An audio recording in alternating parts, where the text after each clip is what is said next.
Existe uma regra não dita nas montanhas. Não importa quem você seja, amigo, rival amargo, estranho, qualquer pessoa, se você estiver em um apuro e encontrar a cabana de outro caçador, é bem-vindo para buscar abrigo lá. Talvez essa regra seja não dita porque é uma questão de cortesia comum, aquela história de fazer aos outros o que gostaríamos que fizessem conosco, ou talvez porque, nos meses de inverno especialmente, é difícil encontrar alguém para conversar. Seria raro ver outra alma por semanas, às vezes até meses, mas essa é a regra. Se precisar, use-a, sem julgamentos, sem perguntas. Apenas não roube nada. Agora, eu não sou exatamente o que você chamaria de um montanhês robusto que usa casca de árvore como fio dental e nunca faz a barba, mas eu gosto de caçar. Frequentemente, deixo minha pequena vila no Alasca por semanas e vou para minha cabana de caça nas montanhas. Sou um cara bastante cauteloso e sei que as montanhas podem ser traiçoeiras. Então, quando parto, me preparo bem. Checo as previsões do tempo a longo prazo, reúno os suprimentos necessários, trago itens extras e me certifico de ter o suficiente de tudo o que preciso para sobreviver pelo menos uma semana a mais do que o planejado, só por precaução. Sempre acreditei que minhas precauções me protegeriam, mas como um cobertor de segurança infantil, elas eram apenas uma ilusão fina de segurança. Realmente, não há como se preparar quando a mãe natureza decide que está de mau humor. É por isso que nunca esperava ser pego por uma tempestade de neve naquele dia. Tinha começado ensolarado e frio, mas conforme o dia avançava, algumas nuvens se formaram. Até que elas se acumularam em uma cobertura densa, eu já estava a caminho de volta para minha cabana, com um par de lebres penduradas sobre os ombros, que eu ironicamente nomeei de jantar e café da manhã. Eu planejava comer o café da manhã no jantar e o jantar no café da manhã, só para me fazer rir. São essas pequenas coisas que impedem que a solidão se transforme em solidão de fato. A queda de neve pareceu surgir do nada, como se alguém tivesse fechado uma marquise e toda a neve acumulada em cima tivesse caído de uma vez. Só que não era uma única onda de neve, era um ataque incessante e interminável. A última vez que verifiquei, os relatórios meteorológicos não mencionavam uma tempestade de neve, e no entanto, foi o que encontrei. Ficou muito escuro, muito rápido, e me repreendi por ter deixado minha lanterna na cabana. Eu havia planejado chegar em casa muito antes do anoitecer, então achei que não precisaria dela. Eu estava redondamente enganado. A neve picava dolorosamente quando entrava nos meus olhos. Eu tinha que quase fechar completamente os olhos para impedir que esses pequenos demônios congelados me cegassem. O vento uivava, cortando minhas roupas e chegando aos meus ossos. Eu mal conseguia ver 2 metros à frente, e muito menos os 2 pés abaixo de mim, à medida que afundava em uma crescente manta de branco. Não tenho certeza de quando percebi que estava perdido. Em algum momento, soube que deveria ter chegado à minha cabana, mas tudo o que via era branco, com alguns filetes de cinza balançando na brisa densa. Os pelos na nuca ficaram eriçados e batiam contra mim a cada sopro de ar e a cada passo desajeitado. Estava ficando sem energia, sem ideias e começando a entrar em pânico. Eu poderia ter girado em uma cadeira de computador 100 vezes e me sentido menos desorientado do que naquela brancura. Então eu literalmente tropecei em uma cabana. Estava tão escuro e a neve tão pesada que não consegui ver a estrutura até esbarrar de cara nela. Segurei minhas mãos contra a madeira para não perdê-la na tempestade e circulei até encontrar uma porta. Eu não estava apenas em apuros. Era uma questão de vida ou morte. Na improvável eventualidade de alguém estar dentro, bati na porta e esperei por uma resposta através do vento uivante. Poderia jurar que ouvi um entre enquanto abria a porta e entrava. Uma pequena avalanche de neve entrou comigo. Não me dei ao trabalho de tentar chutá-la para fora, enquanto lutava contra o vento para fechar a porta atrás de mim. O alívio foi instantâneo. Sem o ar me açoitando, eu havia interrompido a contagem regressiva para minha morte congelante. Obrigado, sussurrei, virando-me para o interior da cabana e tentando me localizar, mas tudo o que vi foi escuridão, o que significava que eu não tinha como avaliar o tamanho da cabana. Sim, eu a tinha circulado, mas estava cambaleando, quase cego, focado em tentar encontrar uma maçaneta. Então não tinha ideia de quanto da cabana eu tinha coberto. Poderia ter andado metade dela ou circulado 3 vezes sem perceber. Na escuridão, tudo o que conseguia ver era o contorno vago de alguém sentado no canto. Você é um verdadeiro salva-vidas, disse eu. Ele não respondeu. Tateei em busca de um isqueiro, uma lanterna, um livro de fósforos, qualquer coisa que pudesse emitir luz, mas tudo o que meus dedos tocavam eram correntes e os canos de rifles de caça. Parei de fuçar quando senti uma armadilha para ursos aberta. Não queria que meu braço ficasse preso nela. Era mais seguro ficar parado e esperar o amanhecer. Ocorreu-me que o estranho também poderia estar buscando refúgio, então mantive meu tom leve e inocente. Você é o dono desta cabana. A resposta foi mais um sibilo do que uma palavra, mas nesse sibilo ouvi um fraco sim. Sentei-me no chão, deixei minhas lebres ao lado e alcancei minha mochila. Por que tinha trazido um saco de dormir? E não uma lanterna, eu não fazia ideia.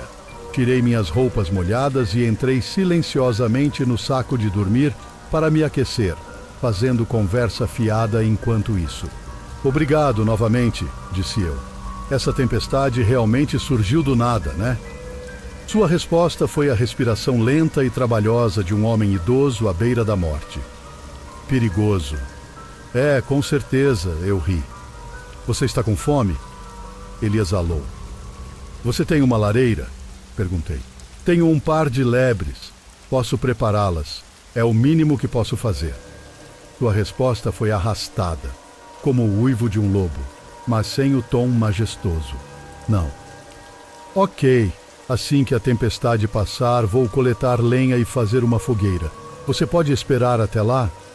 Vi sua silhueta se mover levemente, um tilintar de correntes. Não. De novo, o não se estendeu em um longo gemido inchado. Não. Sim. O último não se transformou estranhamente em um sim, como alguém mudando drasticamente para uma nota muito mais alta em uma flauta no meio de uma respiração. Virei meu pescoço para olhar a única janela da cabana. Estava totalmente escuro ou totalmente branco. Era como um brilho pós-escuro visível contra o pano de fundo preto da madeira, mas ainda inerentemente escuro. Me concentrei nisso em vez do resto da cabana, porque era o único vislumbre de luz que podia ver.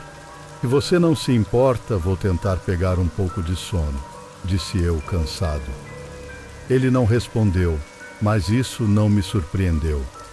As pessoas da montanha não falam muito, mesmo quando descem à cidade para buscar os poucos suprimentos que não conseguem produzir.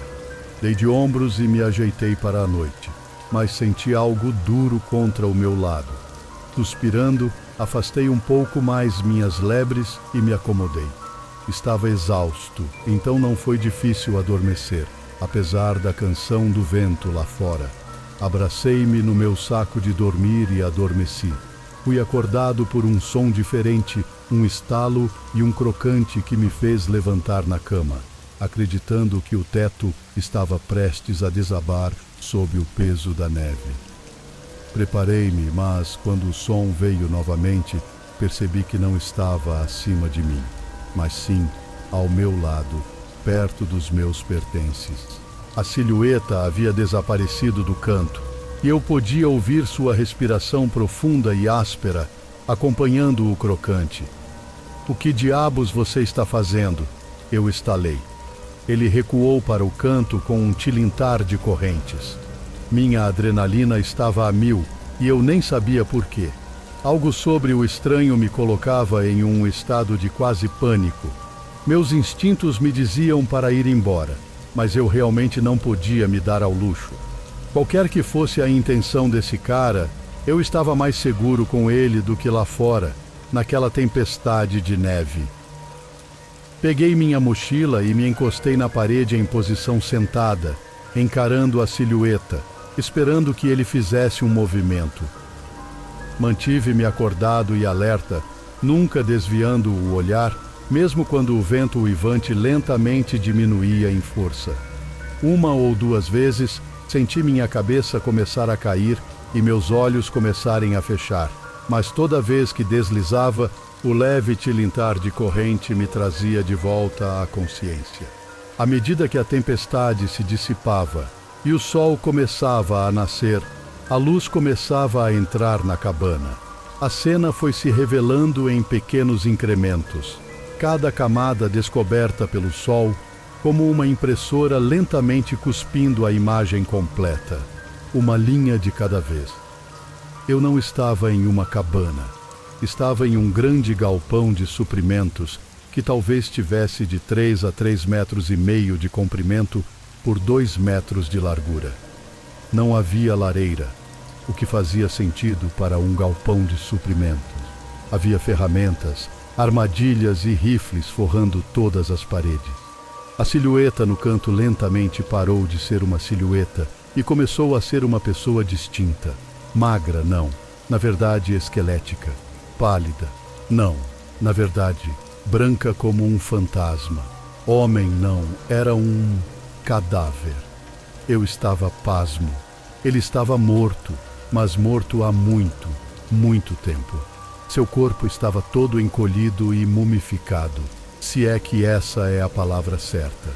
Ele não estava envolto em bandagens ou algo assim, mas sua pele estava completamente desidratada e rígida, como a de uma múmia desembrulhada. Seus cabelos pendiam da cabeça em mechas desgrenhadas. Seus dentes protruíam de seus lábios encolhidos, com um grande espaço onde deveria estar o canino superior direito. Havia uma mancha de sangue antigo absorvida na madeira sob ele. Segui com o olhar até sua origem, seu pé esquerdo e a armadilha de urso em que havia ficado preso. Havia um gancho vazio na parede acima dele, com uma corrente levando à armadilha, longa o suficiente para ele se mover, mas não o suficiente para alcançar a porta da frente ou a serra pendurada acima dela. Meu melhor palpite era que a armadilha havia caído por conta própria enquanto ele estava fora, e em algum momento ele havia feito uma corrida de suprimentos no escuro e provavelmente ficou preso em sua própria armadilha. Ele provavelmente morreu de sede ou algo assim. Olha, estou dizendo que ele não estava respirando e não estava se movendo. Estava morto como uma porta e há bastante tempo. Sentei lá raciocinando que tinha estado delirante na noite anterior.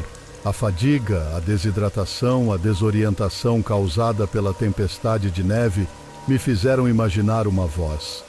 Aqueles sons sibilantes lentos que pensei serem respostas eram apenas o vento lá fora. Eu os interpretei errado porque a solidão finalmente havia me atingido.